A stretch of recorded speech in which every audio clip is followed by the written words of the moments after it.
அன்பு நேயர்களே, அனைவருக்கும் வணக்கம். இன்று நாம் திருமுருக கிருபானந்தா வாரியார் அவர்களின் வாழ்க்கை வரலாற்றை பற்றி காண்போம். தமிழ் இலக்கியம் மற்றும் இந்து சமய ஆன்மீக சொற்பொழிவில் தனக்கென தனிப்பெயரை ஏற்படுத்தி கொண்ட மிகச்சிறந்த சொற்பொழிவாளர் கிருபானந்தா வாரியார். இவர் சொற்பொழிவை கேட்க எப்போதும் ஒரு கூட்டம் இருக்கும். எந்த சொற்பொழிவாக இருந்தாலும் அதில் நகைச்சுவை கலந்து மகிழ்ச்சியை சேர்த்து வழங்கும் தனித்திறன் இவருக்குண்டு. சின்ன குழந்தைகளைக் கூட தன் பேச்சால் கவர்ந்து வயப்படுத்தி வைத்திருந்த மகான் இவர். இந்தியா மட்டுமில்லாது இலங்கை, சிங்கப்பூர், மலேசியா போன்ற வெளிநாடுகளிலும் சிறப்பான சொற்பொழிவுகளை நிகழ்த்தி உலகத் தமிழர்கள் அனைவரது மனத்திலும் தனக்கென நீங்கா இடம் பெற்றிருந்தார் என்றால் அது மிகையில்லை. வாரியார் அவர்களின் பிறப்பு மற்றும் கல்வி. வேலூர் மாவட்டம் காட்பாடிக்கு அருகில் பாலாற்றங்கரையில் அமைந்த காங்கேயநல்லூர் எனும் கிராமத்தில் செங்குந்த வீரசைவ மரபில் வந்த மல்லையதாசர் கனகவல்லி தம்பதியருக்கு மொத்தம் 11 குழந்தைகள் பிறந்தன. இவற்றுள் 1906 ஆண்டு ஆகஸ்ட் 25ஆம் தேதியில் 4வது குழந்தையாக பிறந்தவர் கிருபானந்தா வாரியார். இவருக்கு இசையாலும் புராண சொற்பொழிவாலும் இறைவன் புகழ்பாடி வந்த மல்லையதாசர் முருகப்பெருமானின் பல நாமங்களில் ஒன்றான கிருபானந்தா வாரி என்னும் பெயரை சூட்டினார். கிருபை என்றால் கருணை என்றும், ஆனந்தம் என்றால் இன்பம் என்றும், வாரி என்றால் பெருங்கடல் என்றும் பொருள்.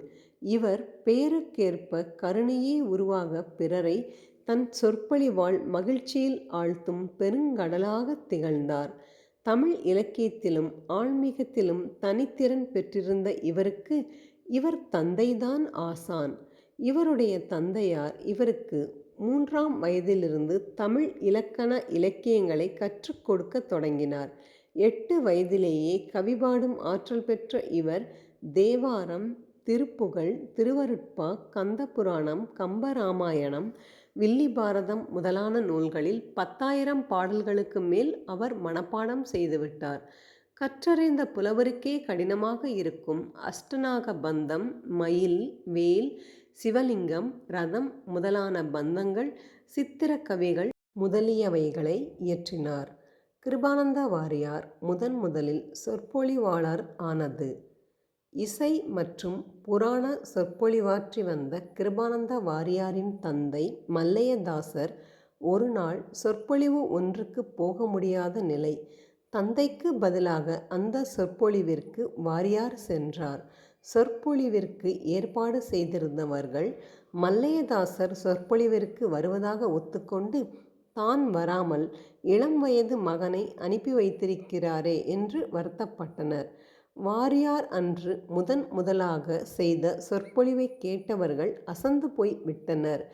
இந்த இளம் வயதில் இவ்வளவு அனுபவமா என்று அவருடைய சொற்பொழிவை கேட்டவர்கள் மகிழ்ந்து போனார்கள். 18 வயதில் சொற்பொழிவை தொடங்கிய வாரியாரின் பேச்சு எளிமையான உரைநடையில் இருந்ததால் அதை படிப்பறிவே இல்லாதவர்கள் கூட எளிமையாக புரிந்து கொண்டார்கள்.